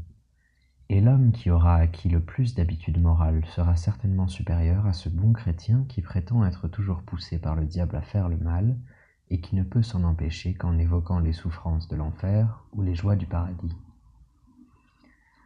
Traiter les autres comme il aimerait à être traité lui-même passe chez l'homme et chez tous les animaux sociables à l'état de simple habitude. Si bien que, généralement, l'homme ne se demande même pas comment il doit agir dans telle circonstance. Il agit, bien ou mal, sans réfléchir. Et ce n'est que dans des circonstances exceptionnelles, en présence d'un cas complexe, ou sous l'impulsion d'une passion ardente, qu'il hésite, et que les diverses parties de son cerveau, un organe très complexe dont les parties diverses fonctionnent avec une certaine indépendance, entrent en lutte. Alors, il se substitue en imagination à la personne qui est en face de lui. Il se demande s'il lui plairait d'être traité de la même manière, et sa décision sera d'autant plus morale qu'il se sera mieux identifié à la personne dont il était sur le point de blesser la dignité ou les intérêts. Ou bien, un ami interviendra et lui dira « Imagine-toi à sa place, est-ce que tu aurais souffert d'être traité par lui comme tu viens de le traiter ?» Et cela suffit. Ainsi, l'appel au principe d'égalité ne se fait qu'en un moment d'hésitation, tandis que dans 99 cas sur 100, nous agissons moralement par simple habitude. On aura certainement remarqué que dans tout ce que nous avons dit jusqu'à présent, nous n'avons rien cherché à imposer. Nous avons simplement exposé comment les choses se passent dans le monde animal et parmi les hommes. L'Église menaçait autrefois les hommes de l'enfer pour moraliser, et on sait comment elle y a réussi. Elle les démoralisait. Le juge menace du carcan, du fouet, du gibet, toujours au nom de ces mêmes principes de sociabilité qu'il a escamotés à la société, et il la démoralise. Et les autoritaires de toute nuance crient encore au péril social à l'idée que le juge peut disparaître de la terre en même temps que le prêtre. Eh bien, nous ne craignons pas de renoncer au juge et à la condamnation. Nous renonçons même avec Guillot à toute espèce de sanction, à toute espèce d'obligation de la morale. Nous ne craignons pas de dire « fais ce que tu veux, fais comme tu veux », parce que nous sommes persuadés que l'immense masse des hommes, à mesure qu'ils seront de plus en plus éclairés et se débarrasseront des entraves actuelles, fera et agira toujours dans une certaine direction utile à la société, tout comme nous sommes persuadés d'avance que l'enfant marchera un jour sur ses 2 pieds et non sur ses 4 pattes, simplement parce qu'il est né de parents appartenant à l'espèce homme. Tout ce que nous pouvons faire, c'est de donner un conseil. Et encore, tout en le donnant, nous ajoutons « Ce conseil n'aura de valeur que si tu reconnais toi-même par l'expérience et l'observation qu'il est bon à suivre. » Quand nous voyons un jeune homme courber le dos et se resserrer ainsi la poitrine et les poumons, nous lui conseillons de se redresser et de tenir la tête haute et la poitrine grandement ouverte. Nous lui conseillons d'avaler l'air à plein poumon, de les élargir parce que, en cela, il trouvera la meilleure garantie contre la phtisie. Mais en même temps, nous lui enseignons la physiologie, afin qu'il connaisse les fonctions des poumons et choisisse lui-même la posture qu'il saura être la meilleure. C'est aussi tout ce que nous pouvons faire en fait de morale. Nous n'avons que le droit de donner un conseil auquel nous devons encore ajouter « suis-le si tu le trouves bon ». Mais en laissant à chacun le droit d'agir comme bon lui semble, en niant absolument à la société le droit de punir qui que ce soit et de quelque façon que ce soit, pour quelque acte antisocial qu'il ait commis, nous ne renonçons pas à notre capacité d'aimer ce qui nous semble bon et de haïr ce qui nous semble mauvais. Aimer et haïr, car il n'y a que ceux qui savent haïr qui sachent aimer. Nous nous réservons cela, et puisque cela seul suffit à chaque société animale pour maintenir et développer des sentiments moraux, cela suffira d'autant plus à l'espèce humaine. Nous ne demandons qu'une chose, c'est à éliminer tout ce qui, dans la société actuelle, empêche le libre développement de ces 2 sentiments, tout ce qui fausse notre jugement. L'État, l'Église, l'exploitation, le juge, le prêtre, le gouvernement, l'exploiteur. Aujourd'hui, quand nous voyons un Jacques l'Éventreur égorger à la file 10 femmes des plus pauvres, des plus misérables et moralement supérieures aux 3/4 des riches bourgeoises, notre premier sentiment est celui de haine. Si nous le rencontrions le jour où il a égorgé cette femme qui voulait se faire payer par lui les 6 sous de son taudis, nous lui aurions logé une balle sous le crâne, sans réfléchir que la balle eût été mieux à sa place dans le crâne du propriétaire du taudis. Mais quand nous nous ressouvenons de toutes les infamies qui l'ont amené, lui, à ces meurtres, quand nous pensons à ces ténèbres dans lesquelles il rôde, hanté par des images puisées dans des livres immondes ou par des pensées soufflées par des livres stupides, notre sentiment se dédouble. Et le jour où nous saurons Jacques entre les mains d'un juge qui, lui, a froidement massacré 10 fois plus de vies humaines, d'hommes, de femmes et d'enfants que tous les Jacques, quand nous le saurons entre les mains de ces maniaques à froid, ou de ces gens qui envoient un Boras au bagne pour démontrer aux bourgeois qu'ils montent la garde autour d'eux, alors toute notre haine contre Jacques l'Éventreur disparaîtra. Elle se portera ailleurs. Elle se transforme en haine contre la société lâche et hypocrite, contre ses représentants reconnus. Toutes les infamies d'un éventreur disparaissent devant cette série séculaire d'infamies commises au nom de la loi. C'est elle que nous haïssons. Aujourd'hui, notre sentiment se dédouble continuellement. Nous sentons que nous tous, nous sommes plus ou moins volontairement ou involontairement les suppôts de cette société. Nous n'osons plus haïr, osons-nous seulement aimer. Dans une société basée sur l'exploitation et la servitude, la nature humaine se dégrade. Mais à mesure que la servitude disparaît, nous rentrerons dans nos droits. Nous nous sentirons la force de haïr et d'aimer, même dans des cas aussi compliqués que celui que nous venons de citer. Quant à notre vie de tous les jours, nous donnons déjà libre cours à nos sentiments de sympathie ou d'antipathie. Nous le faisons déjà à chaque instant. Tous nous aimons la force morale, et tous nous méprisons la faiblesse morale, la lâcheté. À chaque instant, nos paroles, nos regards et nos sourires expriment notre joie à la vue des actes utiles à la race humaine, de ceux que nous considérons comme bons. À chaque instant, nous manifestons par nos regards et nos paroles la répugnance que nous inspire la lâcheté, la tromperie, l'intrigue, le manque de courage moral. Nous trahissons notre dégoût alors même que, sous l'influence d'une éducation de savoir-vivre, c'est-à-dire d'hypocrisie, nous cherchons encore à cacher ce dégoût sous des dehors menteurs qui disparaîtront à mesure que des relations d'égalité s'établiront entre tous. Eh bien, cela seul suffit déjà pour maintenir à un certain niveau la conception du bien et du mal et se l'imprégner mutuellement. Cela suffira d'autant mieux lorsqu'il n'y aura plus ni juge ni prêtre dans la société, d'autant mieux que les principes moraux perdront tout caractère d'obligation et seront considérés comme de simples rapports naturels entre des égaux.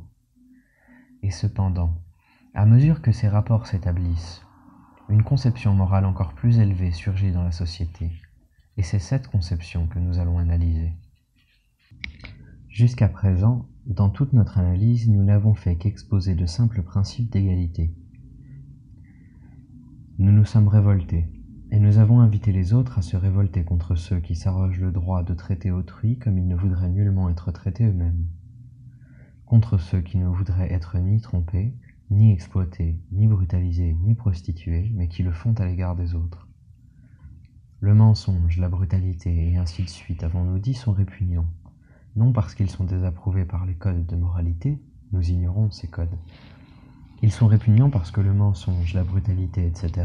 révoltent les sentiments d'égalité de celui pour lequel l'égalité n'est pas un vain mot.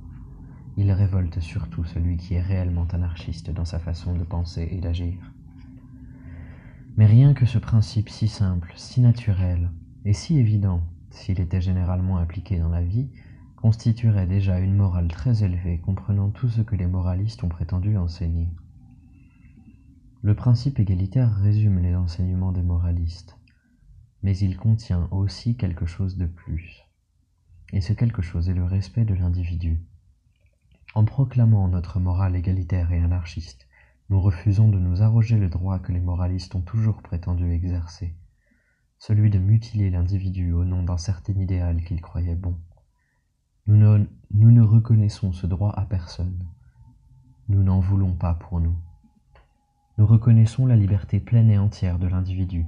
Nous voulons la plénitude de son existence, le développement libre de toutes ses facultés. Nous ne voulons rien lui imposer, et nous retournons ainsi au principe que Fourier opposait à la morale des religions, lorsqu'il disait « Laissez les hommes absolument libres, ne les mutilez pas, les religions l'ont assez fait. Ne craignez même pas leurs passions. Dans une société libre, elles n'offriront aucun danger. Pourvu que vous-même n'abdiquiez pas votre liberté, pourvu que vous-même ne vous laissiez pas asservir par les autres, et pourvu qu'aux passions violentes et antisociales de tel individu, vous opposiez vos passions sociales tout aussi vigoureuses, alors vous n'aurez rien à craindre de la liberté. Nous renonçons à mutiler l'individu au nom de n'importe quel idéal.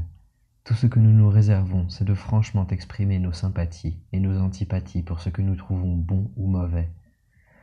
Un tel trompe-t-il ses amis? C'est sa volonté. Son caractère? Soit. Eh bien, c'est notre caractère, c'est notre volonté de mépriser le menteur. Et une fois que tel est notre caractère, soyons francs. Ne nous précipitons pas vers lui pour le serrer sur notre gilet et lui prendre affectueusement la main comme cela se fait aujourd'hui. À sa passion active, opposons la nôtre, tout aussi active et vigoureuse. C'est tout ce que nous avons le droit et le devoir de faire pour maintenir dans la société le principe égalitaire. C'est encore le principe d'égalité mis en pratique. Tout cela, bien entendu, ne se fera entièrement que lorsque les grandes causes de dépravation, capitalisme, religion, justice, gouvernement, auront cessé d'exister. Mais cela peut se faire déjà en grande partie dès aujourd'hui, cela se fait déjà. Et cependant, si les sociétés ne connaissaient que ce principe d'égalité, si chacun se tenait à un principe d'équité marchande, se gardait à chaque instant de donner aux autres quelque chose en plus de ce qu'il reçoit d'eux, ce serait la mort de la société. Le principe même d'égalité disparaîtrait de nos relations car, pour le maintenir, il faut qu'une chose plus grande, plus belle, plus vigoureuse que la simple équité se produise sans cesse dans la vie. Et cette chose se produit. Jusqu'à présent, l'humanité n'a jamais manqué de ces grands cœurs qui débordaient de tendresse, d'esprit ou de volonté, et qui employaient leurs sentiments, leur intelligence ou leur force d'action au service de la race humaine, sans rien lui demander en retour. Cette fécondité de l'esprit, de la sensibilité ou de la volonté prend toutes les formes possibles. C'est le chercheur passionné de la vérité qui, renonçant à tous les autres plaisirs de la vie, s'adonne avec passion à la recherche de ce qu'il croit être vrai et juste, contrairement aux affirmations des ignorants qui l'entourent. C'est l'inventeur qui vit du jour au lendemain, oublie jusqu'à la nourriture et touche à peine au pain qu'une femme qui se dévoue pour lui fait manger comme à un enfant, tandis que lui poursuit son invention destinée, pense-t-il, à changer la face du monde. C'est le révolutionnaire ardent, auquel les joies de l'art, de la science, de la famille même, paraissent âpres, tant qu'elles ne sont pas partagées par tous, et qui travaille à régénérer le monde malgré la misère et les persécutions. C'est le jeune garçon qui, au récit des atrocités de l'invasion, prenant au mot les légendes de patriotisme qu'on lui soufflait à l'oreille, allait s'inscrire dans un corps franc, marchait dans la neige, souffrait la faim et finissait par tomber sous les balles. C'est le gamin de Paris, qui, mieux inspiré et doué d'une intelligence plus féconde, choisissant mieux ses aversions et ses sympathies, courait au rempart avec son petit frère cadet, restait sous la pluie des obus et mourait en murmurant « Vive la Commune ». C'est l'homme qui se révolte à la vue d'une iniquité sans se demander ce qui en résultera, et alors que tous plient l'échine, démasque l'iniquité, frappe l'exploiteur, le petit tyran de l'usine ou le grand tyran d'un empire. C'est enfin tous ces dévouements sans nombre, moins éclatants, et pour cela inconnus, méconnus presque toujours, que l'on peut observer sans cesse, surtout chez la femme, pourvu que l'on veuille se donner la peine d'ouvrir les yeux et de remarquer ce qui fait le fond de l'humanité, ce qui lui permet encore de se débrouiller tant bien que mal, malgré l'exploitation et l'oppression qu'elle subit. Ceux-là forgent, les uns dans l'obscurité, les autres sur une arène plus grande, les vrais progrès de l'humanité. Et l'humanité le sait. C'est pourquoi elle entoure leur vie de respect, de légendes. Elle les embellit même et en fait les héros de ses contes et de ses chansons, de ses romans. Elle aime en eux le courage, la honte, l'amour et le dévouement qui manquent au grand nombre. Elle transmet leur mémoire à ses enfants. Elle se souvient de ceux mêmes qui n'ont agi que dans le cercle étroit de la famille et des amis, en vénérant leur mémoire dans les traditions de famille. Ceux-là font la vraie moralité, la seule d'ailleurs qui soit digne de ce nom, le reste n'étant que de simples rapports d'égalité. Sans ces courages et ces dévouements, l'humanité se serait abrutie dans la vase des calculs mesquins. Cela, enfin, prépare la moralité de l'avenir, celle qui viendra lorsque, cessant de compter, nos enfants grandiront dans l'idée que le meilleur usage de toute chose, de toute énergie, de tout courage, de tout amour, est là où le besoin de cette force se sent le plus vivement. Ces courages, ces dévouements ont existé de tout temps. On les rencontre chez tous les animaux, on les rencontre chez l'homme, même pendant les époques de plus grand abrutissement. Et de tout temps, les religions ont cherché à se les approprier, à en battre monnaie à leur propre avantage. Et si les religions vivent encore, c'est parce que, à part l'ignorance, elles ont de tout temps fait appel précisément à ces dévouements, à ces courages. C'est encore à eux que font appel les révolutionnaires, surtout les révolutionnaires socialistes. Quant à les expliquer, les moralistes religieux, utilitaires et autres sont tombés à leur égard dans les erreurs que nous avons déjà signalées. Mais il appartient à ce jeune philosophe, Guillot, ce penseur anarchiste sans le savoir, d'avoir indiqué la vraie origine de ses courages et de ses dévouements, en dehors de toute force mystique, en dehors de tous ces calculs mercantiles bizarrement imaginés par les utilitaires de l'école anglaise. Là où les philosophies kantiennes, positivistes et évolutionnistes ont échoué, la philosophie anarchiste a trouvé le vrai chemin. Leur origine, a dit Guillot, c'est le sentiment de sa propre force. C'est la vie qui déborde, qui cherche à se répandre. Sentir intérieurement ce qu'on est capable de faire, c'est par là même prendre la première conscience de ce qu'on a le devoir de faire. Le sentiment moral du devoir, que chaque homme a senti dans sa vie et que l'on a cherché à expliquer par tous les mysticismes. Le devoir n'est autre chose qu'une surabondance de vie qui demande à s'exercer, à se donner. C'est en même temps le sentiment d'une puissance. Toute force qui s'accumule crée une pression sur les obstacles placés devant elle. Pouvoir agir, c'est devoir agir. Et toute cette obligation morale dont on a tant parlé et écrit, dépouillée de tout mysticisme, se réduit ainsi à cette conception vraie. La vie ne peut se maintenir qu'à condition de se répandre. La plante ne peut pas s'empêcher de fleurir. Quelquefois, fleurir, pour elle, c'est mourir. N'importe, la sève monte toujours, conclut le jeune philosophe anarchiste. Il en est de même pour l'être humain lorsqu'il est plein de force et d'énergie. La force s'accumule en lui, il répand sa vie, il donne sans compter. Sans cela, il ne vivrait pas. Et s'il doit périr comme la fleur en s'épanouissant, n'importe, la sève monte si sève il y a. Sois fort, déborde d'énergie passionnelle et intellectuelle et tu déverseras sur les autres ton intelligence, ton amour, ta force d'action. Voilà à quoi se réduit tout l'enseignement moral dépouillé des hypocrisies de l'ascétisme oriental. Ce que l'humanité admire dans l'homme vraiment moral, c'est sa force. C'est l'exubérance de la vie qui le pousse à donner son intelligence, ses sentiments, ses actes sans rien demander en retour. L'homme fort de pensée, l'homme qui déborde de vie intellectuelle, cherche naturellement à se répandre. Penser sans communiquer sa pensée aux autres n'aurait aucun attrait. Il n'y a que l'homme pauvre d'idées qui, après en avoir déniché une avec peine, la cache soigneusement pour lui apposer plus tard l'estampille de son nom. L'homme fort d'intelligence déborde de pensée. Il les sème à pleine main, il souffre s'il ne peut pas les partager, les semer aux 4 vents. C'est là sa vie. Il en est de même pour le sentiment. Nous ne sommes pas assez pour nous-mêmes. Nous avons plus de larmes qu'il n'en faut pour nos propres souffrances, plus de joie en réserve qu'en justifie notre propre existence, a dit Guillot, résumant ainsi toute la question de moralité en quelques lignes si justes, prises sur la nature. L'être solidaire souffre. Il est pris d'une certaine inquiétude parce qu'il ne peut partager sa pensée, ses sentiments avec les autres. Quand on ressent un grand plaisir, on voudrait faire savoir aux autres qu'on existe, qu'on sent, qu'on aime, que l'on vit, qu'on lutte, que l'on combat. En même temps, nous sentons le besoin d'exercer notre volonté, notre force d'action. Agir, travailler, est devenu un besoin pour l'immense majorité des hommes. Si bien que lorsque des conditions absurdes éloignent l'homme ou la femme du travail utile, ils inventent des travaux, des obligations futiles et insensées pour ouvrir un champ quelconque à leur force d'action. Ils inventent n'importe quoi, une théorie, une religion, un devoir social, pour se persuader qu'ils font quelque chose d'utile. Quand ils dansent, c'est pour la charité, quand ils se ruinent par leur toilette, c'est pour maintenir l'aristocratie à sa hauteur. Quand ils ne font rien du tout, c'est par principe. On a besoin d'aider autrui, de donner son coup d'épaule au coche qu'entraîne péniblement l'humanité.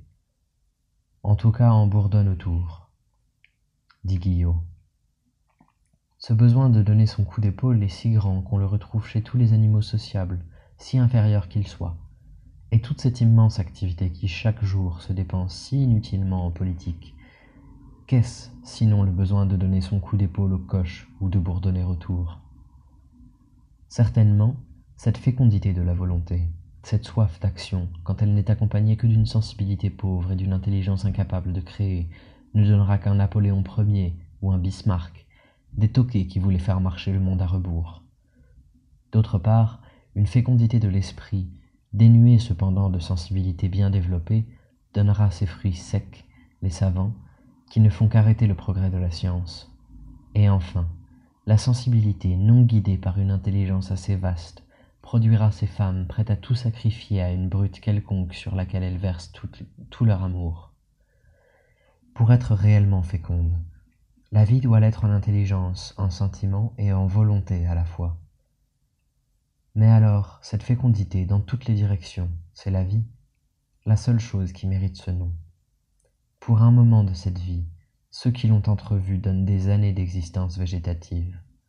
Sans cette vie débordante, on n'est qu'un vieillard avant l'heure, un impuissant, une plante qui se dessèche sans jamais avoir fleuri. Laissons aux pourritures fin de siècle cette vie qui n'en est pas une, s'écrie la jeunesse, la vraie jeunesse pleine de sève qui veut vivre et semer la vie autour d'elle. Et chaque fois qu'une société tombe en pourriture, une poussée venue de cette jeunesse brise les vieux moules économiques, politiques, moraux, pour faire germer une vie nouvelle. Qu'importe si un tel ou tel autre tombe dans la lutte, la sève monte toujours. Pour lui, vivre, c'est fleurir, quelles qu'en soient les conséquences. Il ne les regrette pas. Mais sans parler des époques héroïques de l'humanité et en prenant la vie de tous les jours, est-ce une vie que de vivre en désaccord avec son idéal ? De nos jours, on entend dire souvent que l'on se moque de l'idéal. Cela se comprend. On a si souvent confondu l'idéal avec la mutilation bouddhiste ou chrétienne. On a si souvent employé ce mot pour tromper les naïfs que la réaction est nécessaire et salutaire. Nous aussi, nous aimerions remplacer ce mot idéal, couvert de tant de souillures, par un mot nouveau, plus conforme aux idées nouvelles. Mais quel que soit le mot, le fait est là. Chaque être humain a son idéal. Bismarck a le sien, si fantastique qu'il soit. Le gouvernement par le fer et le feu. Chaque bourgeois a le sien, ne serait-ce que la baignoire d'argent de Gambetta, le cuisinier trompette et beaucoup d'esclaves pour payer trompette et la baignoire sans trop se faire tirer l'oreille. Mais à côté de cela, il y a l'être humain qui a conçu un idéal supérieur. Une vie de brute ne peut pas le satisfaire. La servilité, le mensonge, le manque de bonne foi, l'intrigue, l'inégalité dans les rapports humains le révoltent. Comment peut-il devenir servile, menteur, intrigant, dominateur à son tour ? Il entrevoit combien la vie serait belle si des rapports meilleurs existaient entre tous. Il se sent la force de ne pas manquer, lui, à établir ses meilleurs rapports avec ceux qu'il rencontrera dans son chemin. Il conçoit ce que l'on a appelé l'idéal. D'où vient cet idéal ? Comment se façonne-t-il ? Par l'hérédité d'une part et les impressions de la vie d'autre part ? Nous le savons à peine. Tout au plus pourrions-nous en faire, dans nos biographies, une histoire plus ou moins vraie. Mais il est là, variable, progressif, ouvert aux influences du dehors, mais toujours vivant. C'est une sensation inconsciente, en partie, de ce qui nous donnera la plus grande somme de vitalité, la jouissance d'être. Eh bien, la vie n'est vigoureuse, féconde et riche en sensations qu'à condition de répondre à cette sensation de l'idéal. Agissez contre cette sensation, et vous sentez votre vie se dédoubler. Elle n'est plus une, elle perd de sa vigueur. Manquez souvent à votre idéal et vous finissez par paralyser votre volonté, votre force d'action. Bientôt vous ne retrouvez plus cette vigueur, cette spontanéité de décision que vous connaissiez jadis. Vous êtes un être brisé. Rien de mystérieux là-dedans. Une fois que vous envisagez l'homme comme un composé de centres nerveux et cérébraux agissant indépendamment, flottez entre les divers sentiments qui luttent en vous, et vous arriverez bientôt à rompre l'harmonie de l'organisme. Vous serez un malade sans volonté. L'intensité de la vie baissera, et vous aurez beau chercher des compromis, vous ne serez plus l'être complet, fort, vigoureux, que vous étiez lorsque vos actes se trouvaient en accord avec les conceptions idéales de votre cerveau.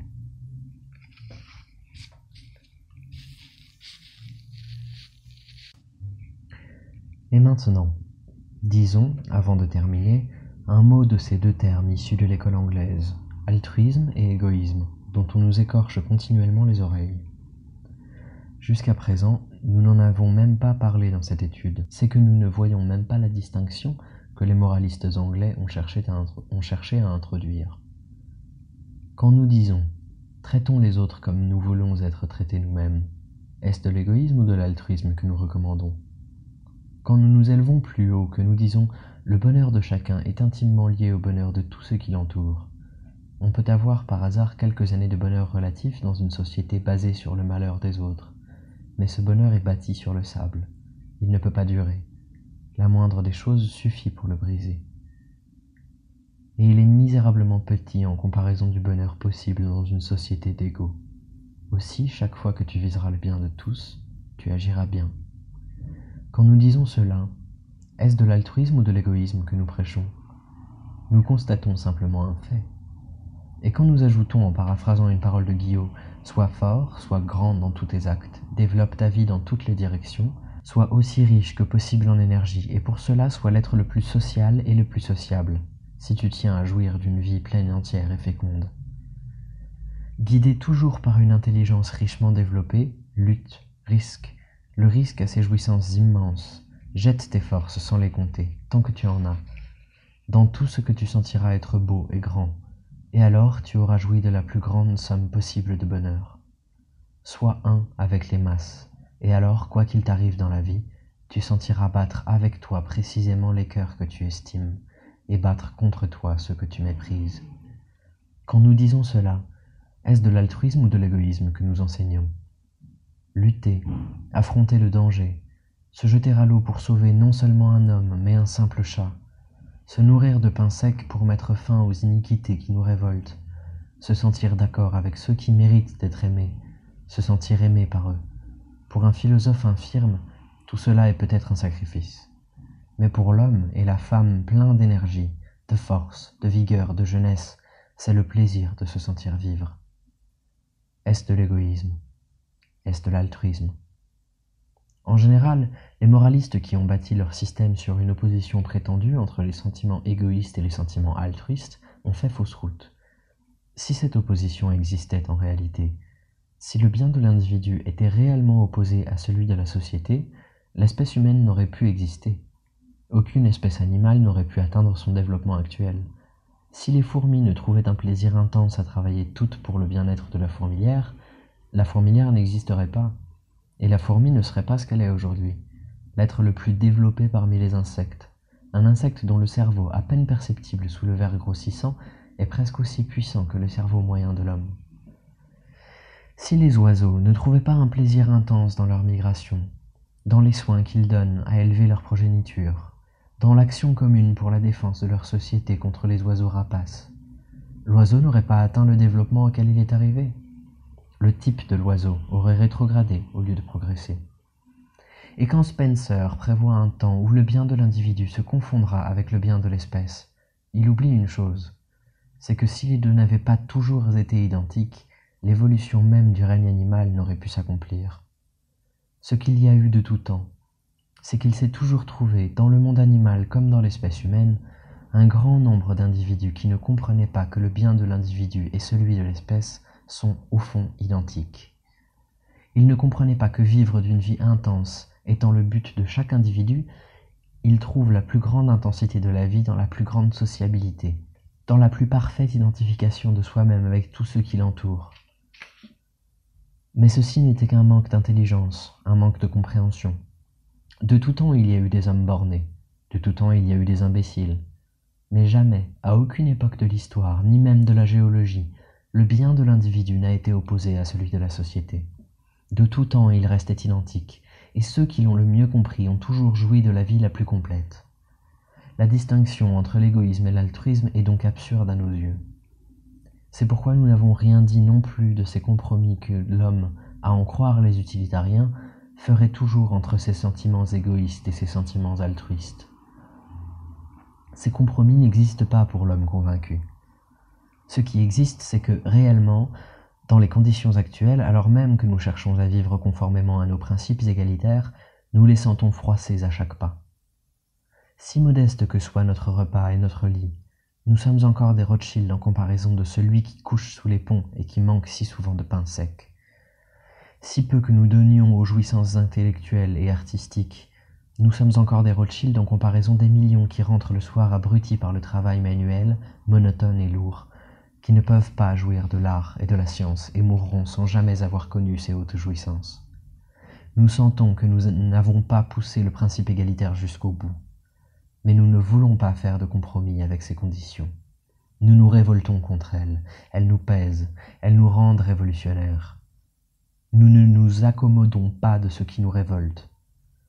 Nous répudions tout compromis, tout armistice même, et nous nous promettons de lutter à outrance contre ces conditions. Ceci n'est pas un compromis, et l'homme convaincu n'en veut pas qu'il lui permette de dormir tranquille en attendant que cela change de soi-même. Nous voilà enfin au bout de notre étude. Il y a des époques, avons-nous dit, où la conception morale change tout à fait. On s'aperçoit que ce que l'on avait considéré comme moral est de la plus profonde immoralité. Ici, c'était une coutume, une tradition vénérée, mais immorale dans le fond. Là, on ne trouve qu'une morale faite à l'avantage d'une seule classe. On les jette par-dessus bord et l'on s'écrie « à bas la morale ». On se fait un devoir de faire des actes immoraux. Saluons ces époques. Ce sont des époques de critique. Elles sont le signe le plus sûr qu'il se fait un grand travail de pensée dans la société. C'est l'élaboration d'une morale supérieure. Ce que sera cette morale, nous avons cherché à le formuler en nous basant sur l'étude de l'homme et des animaux. Et nous avons vu la morale qui se dessine déjà dans les idées des masses et des penseurs. Cette morale n'ordonnera rien. Elle refusera absolument de modeler l'individu selon une idée abstraite, comme elle refusera de le mutiler par la religion, la loi et le gouvernement. Elle laissera la liberté pleine et entière à l'individu. Elle deviendra une simple constatation de faits, une science. Et cette science dira aux hommes, si tu ne sens pas en toi la force, si tes forces sont juste ce qu'il faut pour maintenir une vie grisâtre, monotone, sans fortes impressions, sans grande jouissance, mais aussi sans grande souffrance, eh bien tiens-t'en au simple principe de l'équité égalitaire. Dans des relations égalitaires, tu trouveras à tout prendre la plus grande somme de bonheur possible étant donné tes forces médiocres. Mais si tu sens en toi la force de la jeunesse, si tu veux vivre, si tu veux jouir de la vie entière, pleine, débordante, c'est-à-dire connaître la plus grande jouissance qu'un être vivant puisse désirer, sois fort, sois grand, sois énergique dans tout ce que tu feras. Sème la vie autour de toi, remarque que tromper, mentir, intriguer, ruser, c'est avilir, te rapetisser, te reconnaître faible d'avance. C'est faire comme l'esclave du harem qui se sent inférieur à son maître. Fais-le si cela te plaît, mais alors sache d'avance que l'humanité te considérera petit, mesquin, faible, et te traitera en conséquence. Ne voyant pas ta force, elle te traitera comme un être qui mérite de la compassion seulement. Ne t'en prends pas à l'humanité si toi-même tu paralyses ainsi ta force d'action. Sois fort au contraire, et une fois que tu auras vu une iniquité et que tu l'auras comprise, une iniquité dans la vie, un mensonge dans la science ou une souffrance imposée par un autre, révolte-toi contre l'iniquité, le mensonge et l'injustice. Lutte. La lutte, c'est la vie, d'autant plus intense que la lutte sera plus vive. Et alors tu auras vécu, et pour quelques heures de cette vie, tu ne donneras pas des années de végétation dans la pourriture du marais. Lutte pour permettre à tous de vivre de cette vie riche et débordante, et sois sûr que tu trouveras dans cette lutte des joies si grandes que tu n'en trouverais pas de pareilles dans aucune autre activité. C'est tout ce que peut te dire la science de la morale. À toi de choisir.